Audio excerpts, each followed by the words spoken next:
Hello, art lovers. I've been asked to do a video going over some pages of my comic book Chromosome 96, which is currently on an IndieGogo campaign for issue 1, 28 pages, plus the covers. And this is page 16 right here that you're seeing. I'll just zoom out a little bit. It's going to get a bit shaky for a second. There we go. That's a little bit better. You don't get to see the whole page in one go, but let's just scroll up or scroll down as it could be. So this is a story of this is a story set over about 48 hours. I think it's a max of 60 hours. I can't remember now without the script here. But it all starts with the opening of a research facility, a biochemistry research facility, which is supposed to be the biggest, most advanced place on Earth where the greatest scientists will gather together to create lifestyle drugs and cures for almost every disease and deficiency conceivable in today's world. There's only one thing they cannot cure is death, and as a matter of fact, the whole plot revolves around that. But I can't give away the ending. So, unfortunately, someone sabotages one of their labs over the opening day, over the opening night, while everyone is asleep. That saboteur basically introduces some unknown items into a vat, and that vat contains a virus, which is the most lethal virus known to man, which was found in South Korea. So basically what happens is the vat that contains the virus ends up with these additional elements, organic elements that should not be there. And due to the technology behind it and the experience itself that they were about to conduct in that lab, the virus, within just a matter of seconds, mutates and breaks out of the glass, acquiring human form. So it becomes a humanoid virus, millions of times its original size. The virus itself can, which name is EV2009, can receive information over a kind of miniaturized cerebral cortex that he has in his nucleus. So a miniature brain, which is it's a chip, basically. It's an implant. So it's not actually something organic. So the virus goes on a rampage, and in this page here, after breaking out of the lab, there is a contingency, an army contingent. Sorry, I had to stop there for a second. So as I was saying, there is an army contingent station at the facility, at the biochemistry facility, and because the virus was found in a military zone, so it has been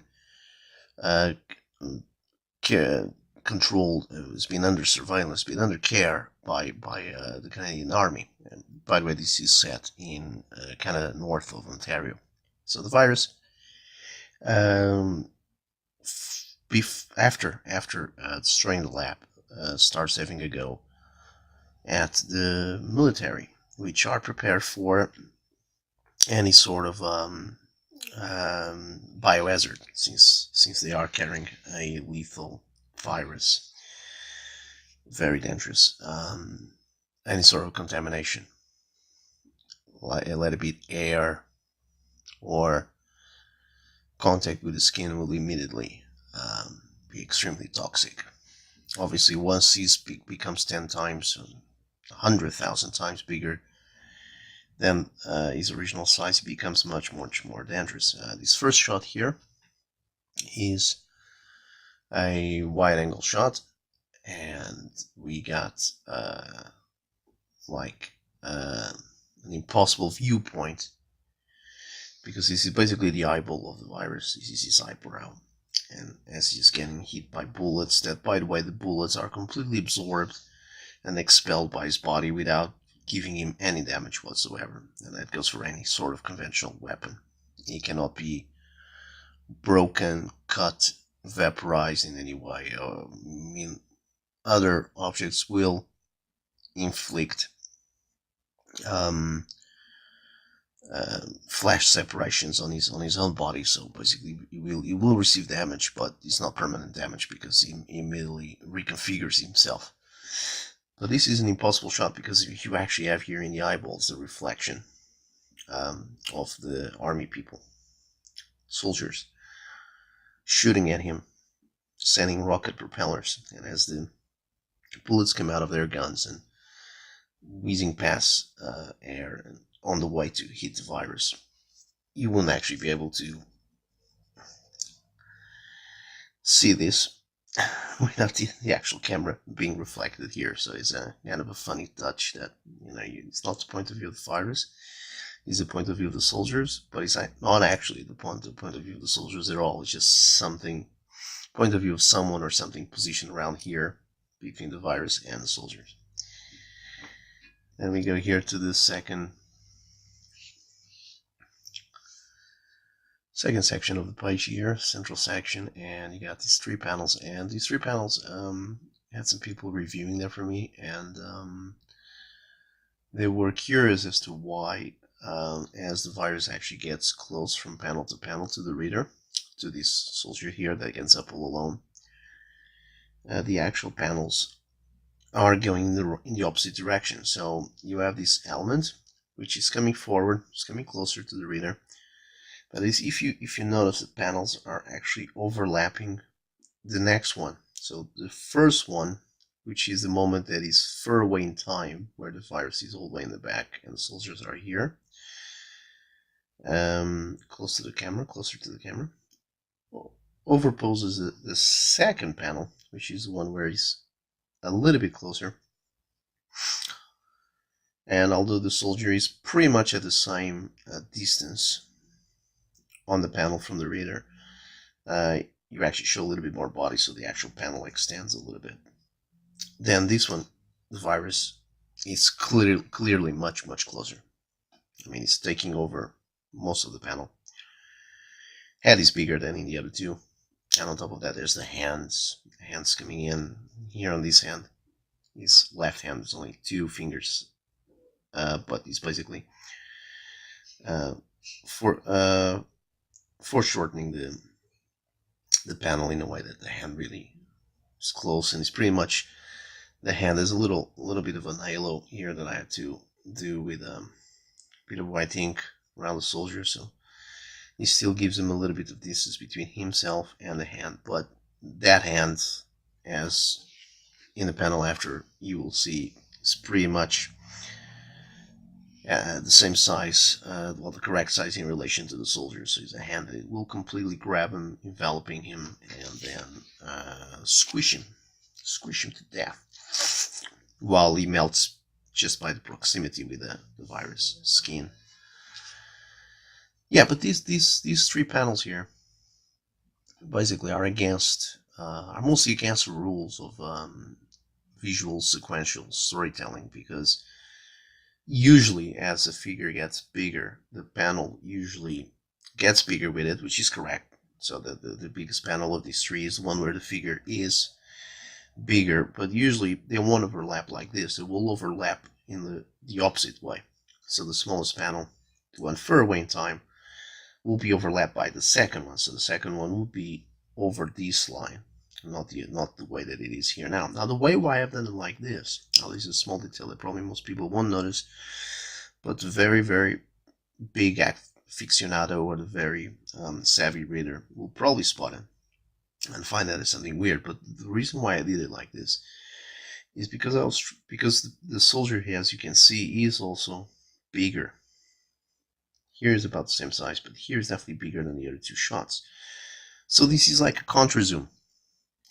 So basically what I'm doing is that I'm moving the camera in as the virus comes forward.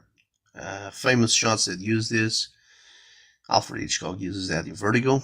Steven Spielberg uses that in that shot of Jaws, where the policeman is on the beach sitting down. And when the kid is attacked on the water, the camera zooms in on him, but it also zooms the background out. And Poltergeist uses that shot as well, when the mother gets to the top floor at the end of the movie and sees the corridor getting longer and longer as she tries to run to the door to help their children. So this is that kind of shot, translated into comics.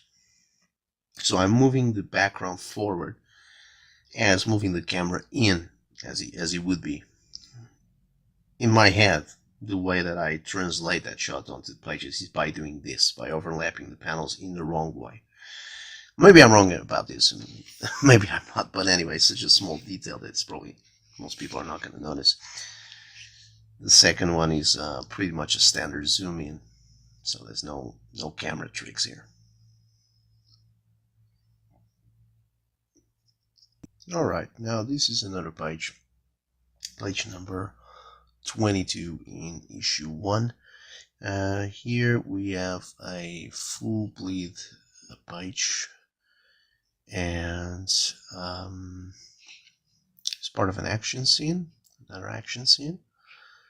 Basically, after the virus leaves the property, the biology center, he basically travels to Toronto in kind of in a way that nobody actually sees, but he in one single leap he takes flight basically, and then he literally floats to the city. The army then sends one guy to go after him, and hooks up to his feet with this with this thing here, and he travels with him all the way to the area where the CN Tower is, and the virus ends up going into the baseball stadium, the Rogers Centre Stadium, the Skydome Stadium in Toronto, and has a fight with the baseball teams because he lands in the middle of a baseball game. This guy, called the Shadower, quite conveniently because he shadows the virus as he travels to Toronto, pulls him up, literally plucks him out from the stadium into the top of the CN Tower. This particular page is basically the top of the CN Tower, and this is the area right at the top. There's these beams, these metal steel beams, and a little platform, and right below it are the windows of the restaurant, the 360 restaurant, because that revolving restaurant goes around. And if you manage to see here on the sides, because it's the only bit where the actual restaurant windows still bleed out from the kind of panels that this page has, it only really has one panel here at the bottom.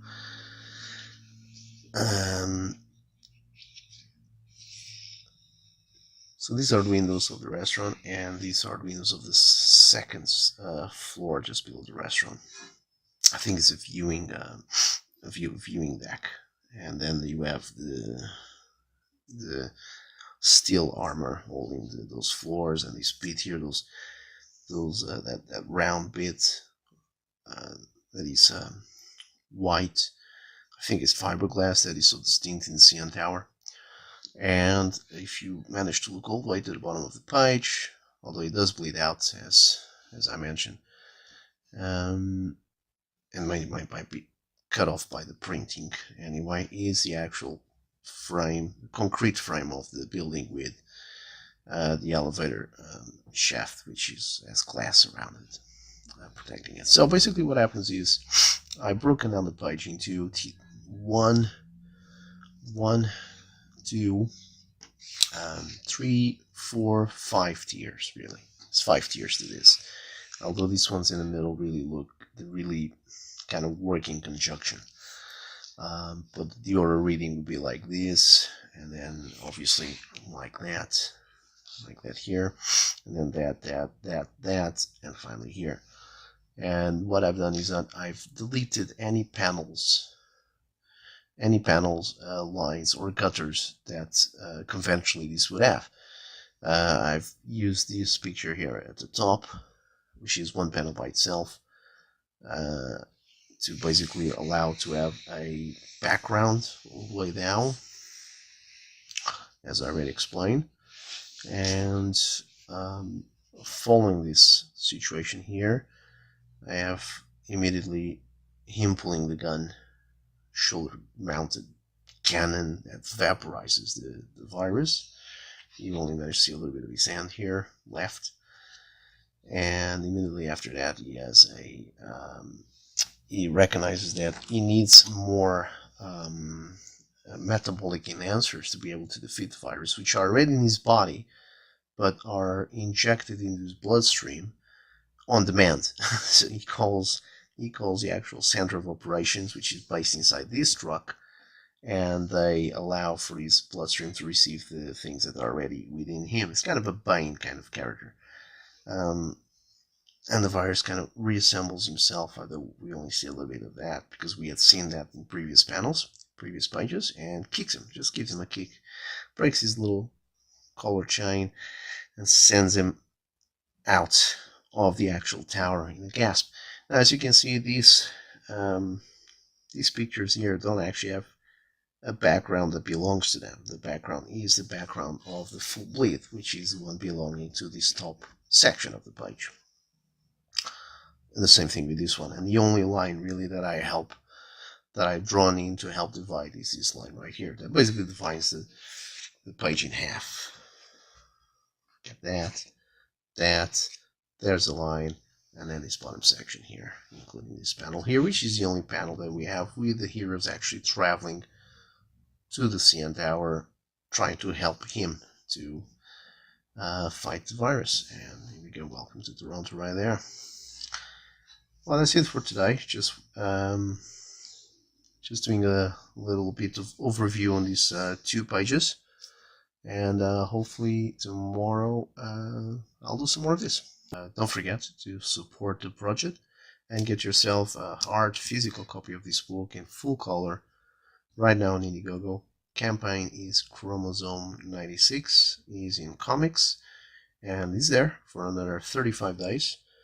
Plenty of perks, a very affordable price, starting with the digital download for about $4 for the full 28 pages. And I really hope you come to this ride, because it's a really fun book. And I mean, this, if we don't get to our total, there'll always be another campaign, but the next one will most likely include the second issue together with it, which is great because you get a little bit more for your buck, but at the same time the actual campaign goal would be a bit higher, I'm afraid. So you really should, if you have the chances, you should really visit IndieGogo. The description is right below this video.